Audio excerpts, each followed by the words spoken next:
Shannon Bream, the author of Nothing is Impossible with God, 11 Heroes, One God, Endless Lessons in Overcoming, the host of Fox News Sunday, is here. What's up, Shannon? I'm so glad to see you in person and see this beautiful, cool situation you have here in Dallas. You're in D.C. We would see each other in New York. Yep. Does it feel like I probably should take the pulse of the company, that I am out here on an island, that I am an absentee employee? No. We love it because we feel like you're with America. Yeah? You know what I'm saying? Like you're getting the heartbeat. I love all the different guests that you have on set that I'm like, Texas has a lot going on.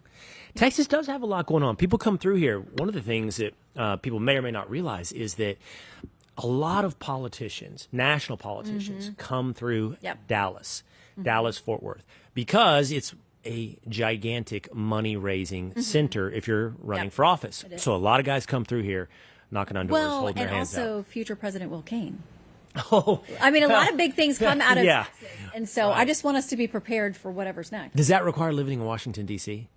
Part-time. Part-time? If you're the president, I feel like you can make the call. Yeah. A lot of presidents don't spend a ton of time in D.C. How much time did George W. Bush spend on his ranch in Crawford? Exactly. I don't think the answer is a lot. That's why. No. He's less than many of them. But we've had recent ones who are in Delaware a lot, and one that likes Mar-a-Lago and Camp David. So you don't have to be in D.C. You're very plugged in. You're very plugged into Washington, D.C. How much time do you think, like just on a percentage basis, Joe Biden would have been in Washington, D.C. versus in Delaware?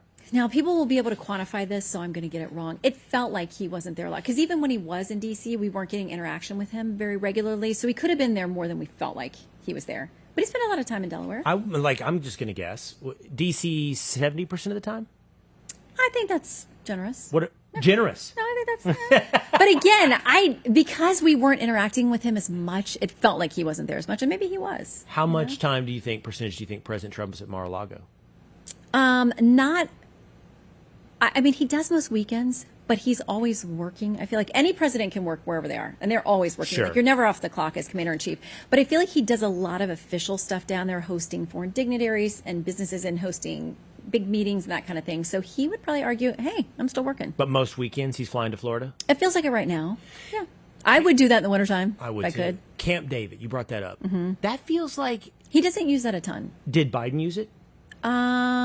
Not that much. I don't feel like it gets used that much. Yeah, so the original intent of Camp David was to have a not very far away getaway for the president where he could still work, but it would be sort of his weekend or maybe a week here and there type of getaway. Yeah, but it's a place that's got a lot of room, so you can host people when you're trying to negotiate things, treaties, foreign groups, whatever. I mean, you can host a lot of people there. And sometimes I think it's just a place to get out of D.C. and have strategy meetings, that kind of thing. But it doesn't get used a ton, I feel like. Who is the last president that really used Camp David?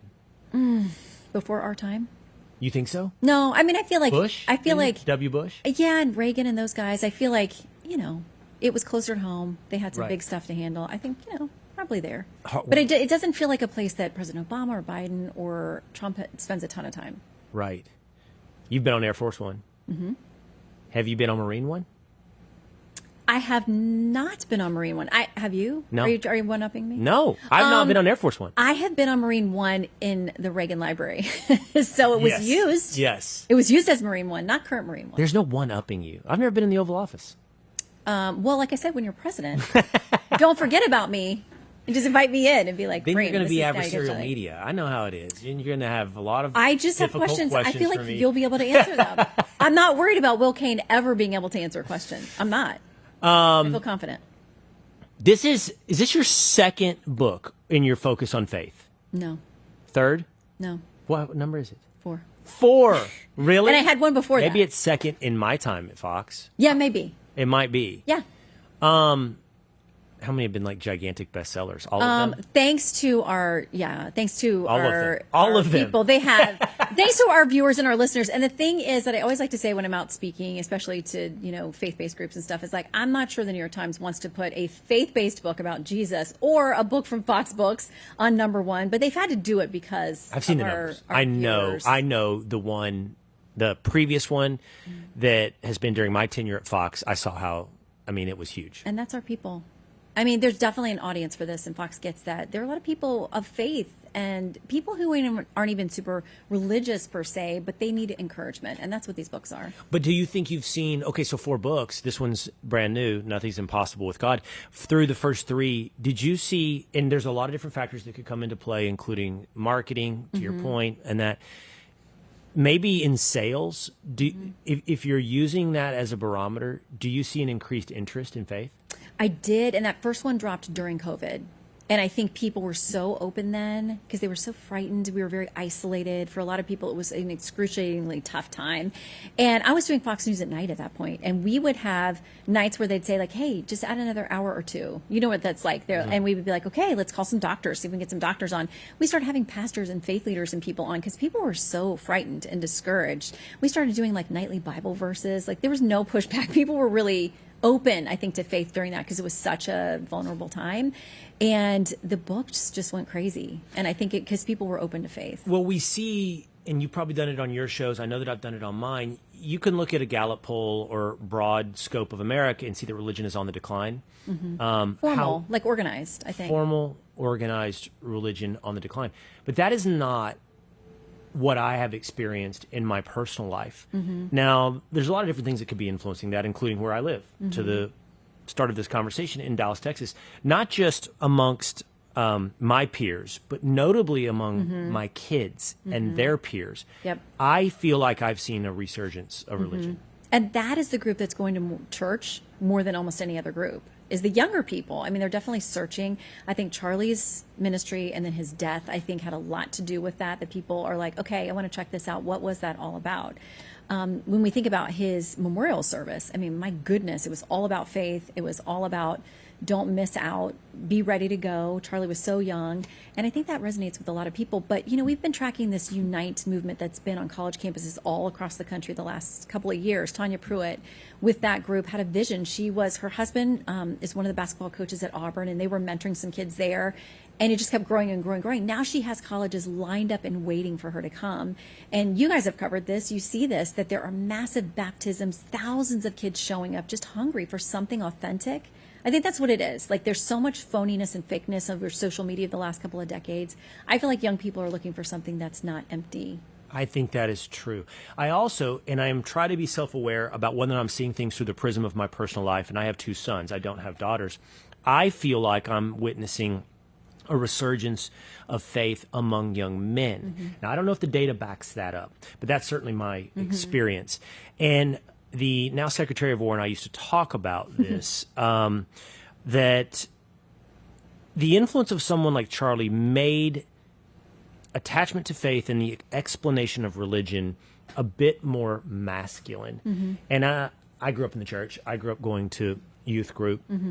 But I will say, I think that in a lot of ways, the messages of Christianity, at least through the messengers of our time, made it, I don't want to say feminine, but it made it lacking in masculinity. And I do think there is an attraction in whatever now, how it's being presented, that's pulling in more young men. I think you're right. And I've heard this criticism of the church a bit, that church was made very flowery and very women's conference-y, and that the guys in some way were feeling like there wasn't a direct connection to them, that it was softened in some way. I think with Charlie, what they heard was, you can be a man of faith, be a leader, step up, be a husband, be a dad, all of these things based in faith. And so I think young men, are hearing that's something more attractive to them, especially when, you know, the last couple of decades, we've had these messages that masculinity is toxic. It's a negative thing. We should not celebrate that.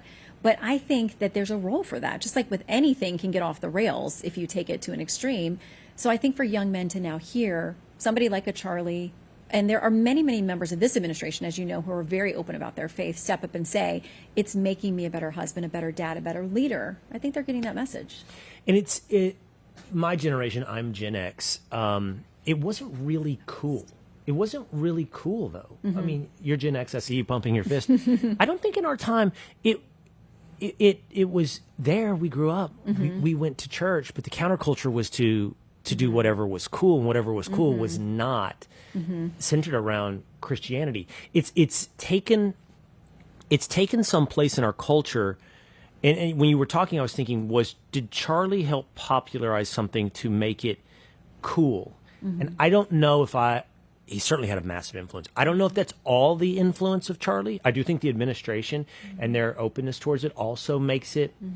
It's not the word I don't want to use is acceptable, because I think there's something more of an attraction, more of a positive pull than simply acceptability, where kids are saying, this is actually part of the image of what I think it is to be cool. I agree with you. And, I asked Erica about that last time I sat down with her and said, was Charlie the beginning or the end of something? Like, what was that? And she's like, I think there's already been a revival going on in this country. Like, the seeds were there, and Charlie obviously was a big part of that. And that hopefully will continue moving forward. But I agree, like I grew up going to a Christian school, K through 12. And so for us, everybody was kind of on the same page. Like, you're teenagers, you do crazy things, but like youth group was fun. We had trips, we did stuff that it was kind of, it was the place to be. But I don't think that there were a ton of people out there screaming like, I'm a Jesus freak. I think that has changed over time. Think about like 60s and 70s. There was kind of that Jesus revolution where it had this huge spike out in California and the massive baptisms there in the Pacific Ocean. And there was a lot that happened in that decade. 80s, I think, were more about consumption and, that kind of Wall Street and greed is a good thing. I think that kind of flowed through the 80s. But I think we've cycled back around to something where people want more authentic and they feel like faith can be that. But it's happening fast. So you bringing up whether or not Charlie was the beginning or the end of something is pretty interesting to think about, because Charlie's rise really coincides as well in a moment where we saw a rise of a different kind of masculinity. For just a moment to indulge this conversation on masculinity, the Andrew Tate vision of masculinity, the alpha male vision of masculinity, which is good, but how you define that alpha male, and it's still there. Like, I don't know if you're familiar, Shannon, because I have a 14-year-old, but like clavicular and looks maxing. Oh yes. Do you know what those things are? I read the whole piece in the New York New York Times on this on my plane on Sunday, and I was like, oh my goodness. I'd heard about this guy. And then I read the whole looks maxing and all that stuff. So, yeah, that's a totally different lane. Yes, but it's a lane that is out there for young men. Yes. And it is an alternative. It is the path, a little bit of Andrew Tate.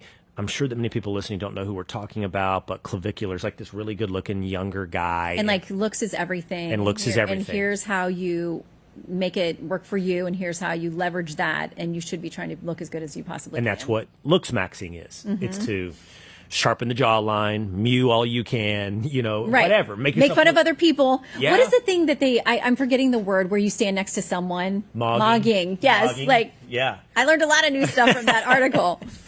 All right. Nothing is impossible with God. What you've done here is you've taken 11 heroes from the Bible. And what I found fascinating about this is that you take characters that we are very familiar with. Yes. From the Bible. You talk about Gideon and Moses and Peter and Joseph and Daniel and Nehemiah, but you put their story into some of the struggles and the language that we use today to talk about our struggles. So, for example, Gideon's imposter syndrome. Anybody that's ever been involved in certainly anything public knows what that is, imposter syndrome. Right before we go on air. We all have a little dash of it, like, am I an imposter? Yes, am I really good at this? Welcome to the Will Cain Show. It's a therapy session. Social anxiety, Moses' social anxiety. I think this is a really interesting way to talk about modern problems through the wisdom of the Bible. So let's start with Moses and social anxiety. Yeah, he did not want to. When God comes to him in a burning bush of all places, he tries to have this argument with God, like, nope, not me. I'm not good enough for this task that you've called me for. Over time, a lot of theologians and analysts will say he had a stutter or some kind of speech impediment. So when God's saying to him, first of all, you're going to go to the people of Israel, and tell them, hey, I'm going to get you out of Egypt. And you're also going to have to go confront the most powerful man in the world at the time, Pharaoh. You're also going to have to give him a speech to tell him why he's going to let all the Israelites go. I mean, that had to seem overwhelming. And so he had a lot of anxiety.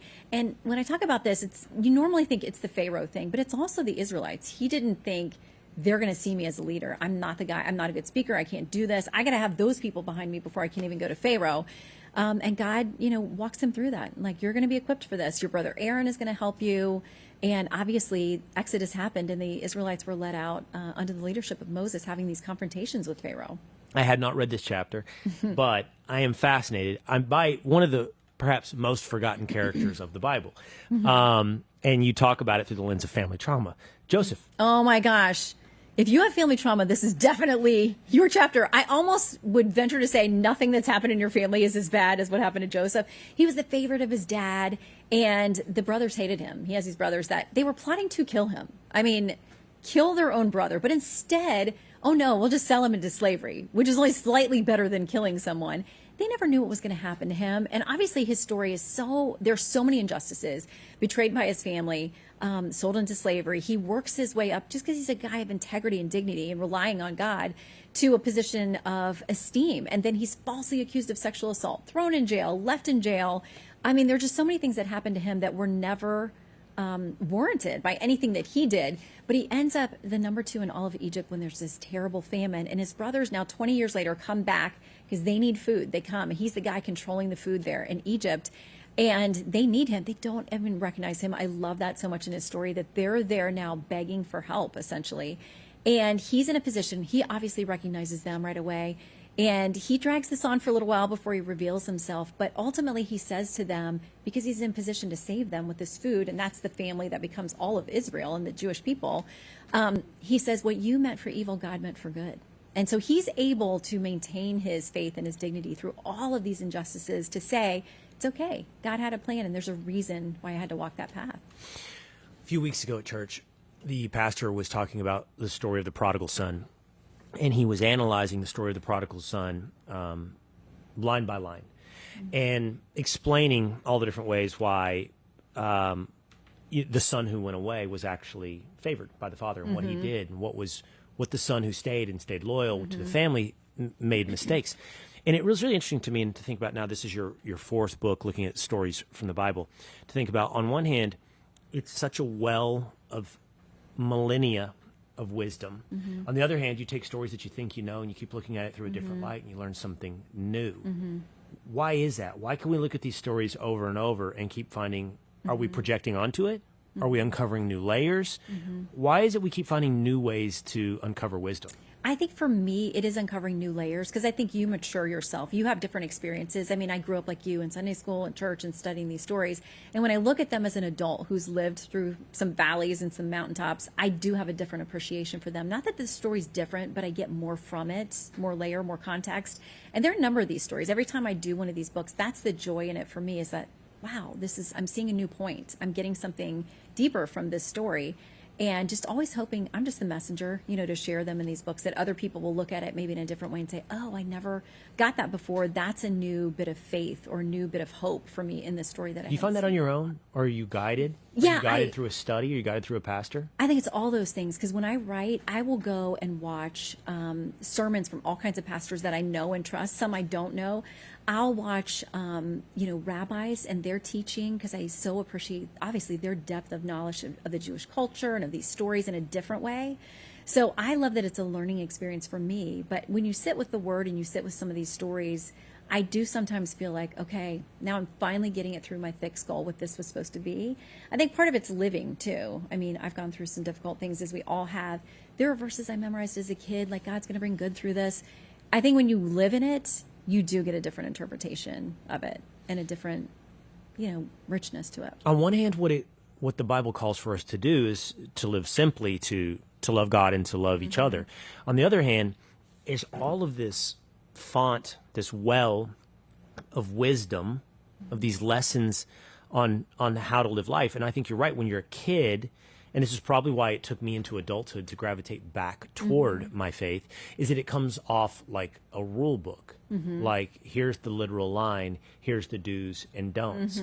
And it's not attractive, not on a rebellious level, but even on a stimulating level, to look at it through that lens. It becomes much more interesting and stimulating when you start to realize and think about it as the same.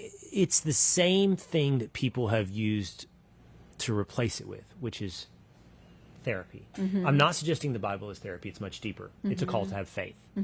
But in that context, people are really fascinated to think about their own life and to talk about their own life and to talk about their own troubles and to talk about with their therapist, perhaps, the things they're struggling with, which is what this, in the end, it's not necessarily what it's about, but it is the vehicle through which it takes you to what it's about.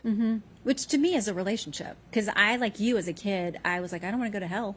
You know, you hear these hellfire brimstone sermons and you're like, well, I don't want that. But you don't want that to be the reason you choose God and choose Jesus. I mean, you want it to be that, okay, I get it. You love me. You want to have a relationship with me. I can talk to you. And not that I hear you verbally talking back to me, but you talk through your word. I think the Holy Spirit can guide us and give us wisdom and give us discernment about things. But when you see it as you grow older as more of a relationship and like there's give and take here, I'm going to grow in this. I'm going to get to know you better. I think it's very different than having a list, like you said, of rules of do's and don'ts. Like this will send you to hell. This will get you to heaven. I think if you think about it that way, and when you're a kid, maybe that's your best understanding. But as an adult to feel like, no, I'm talking with him. He's talking with me. We're in this together and I choose him. That's a relationship. And why they are do's and don'ts. You start to really endorse the why they are do's and don'ts. There's not just a commandment. There's a reason for the commandment. There's a reason for everything. There was a reason why you didn't eat pork. There was a reason why you didn't covet. You know, all of these things are like the formula for a beautiful society. Because it was, you know, God's intention was for us to have a perfect life and a perfect world and a perfect relationship with him. But the minute we got involved in our sinful, selfish thing, listen, we come out of the womb selfish. We all do. If you've had a baby, you know that. If you've been a baby, you know that. So it's about restoring relationship with him that he always intended for us. And yeah, sometimes we can't understand, like, this seems mean or this is going to keep me from having fun. But there's purpose behind it. He loves us. It's not just that he's a taskmaster. The book is separated into 3 parts. Part 1, overcoming what you don't understand, God's plan. Part 2, overcoming when it's hard to love others. And Part 3, overcoming when God feels far away. Let's talk about that and some of these characters you used to tell the story. Noah's patience, waiting on God in hard times. And yeah. I mean, the patience of Noah. Hundreds of years of his life and then all that time building that ark. And I always think, were people just kind of walking by like, you're crazy. Of course. You're an idiot. What is this thing? You're not even building near a shoreline. Like, you're building this giant ark and it's going to be here. But we never see him arguing with God. We do see other people in the Bible, and I've argued with God many times, so I'm not throwing shade on anybody in the Bible.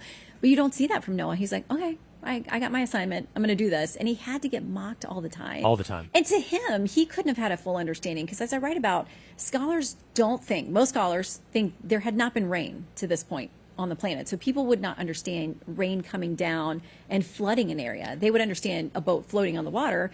But mostly what we see in the word up to that point was dew coming up from the ground to water the crops and those kinds of things. So we don't know for sure, but it appears that rain had never happened before. So I'm sure this seemed completely idiotic and just weird that he was doing this, but he never argues. I mean, God was so mad at the world. He was going to destroy everything because people were so wicked and so evil. And he's like, all right, Moses, you and your family, I'm going to save you guys. And Moses was like, okay, I'm going to do this thing. And imagine seeing like all the animals now pairing up and walking to him. He didn't have to go get them. They came to the ark, if you believe this story. So I can't imagine being a bystander watching this and thinking like, uh-oh, maybe I was wrong about this. I know the Bible describes the world at the time, but for God to be so mad at the world. He was going to get rid of everybody. I mean, how much worse could it have been than where we are today? Well, and think about what he says there. I'm trying to remember the exact scripture, but it's that he saw that the intent of all men's heart was to only do evil continually. Like that was it. And sometimes it can feel like, yeah, gosh, this world we're in is full of a lot of evil.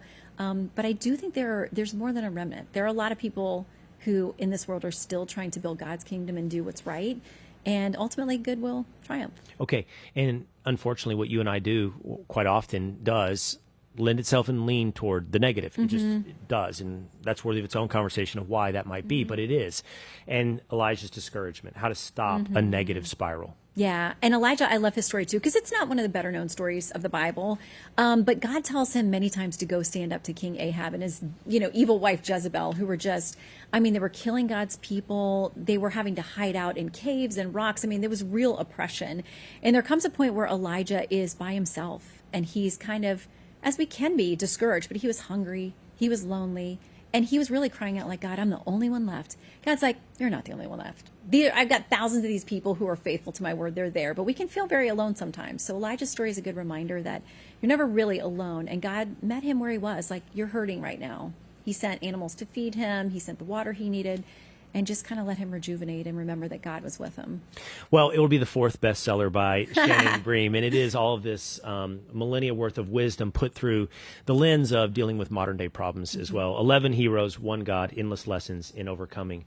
Nothing is Impossible with God by Shannon Bream. It's always good to see you. You too. In person, Will Cain. Thank you, Shannon.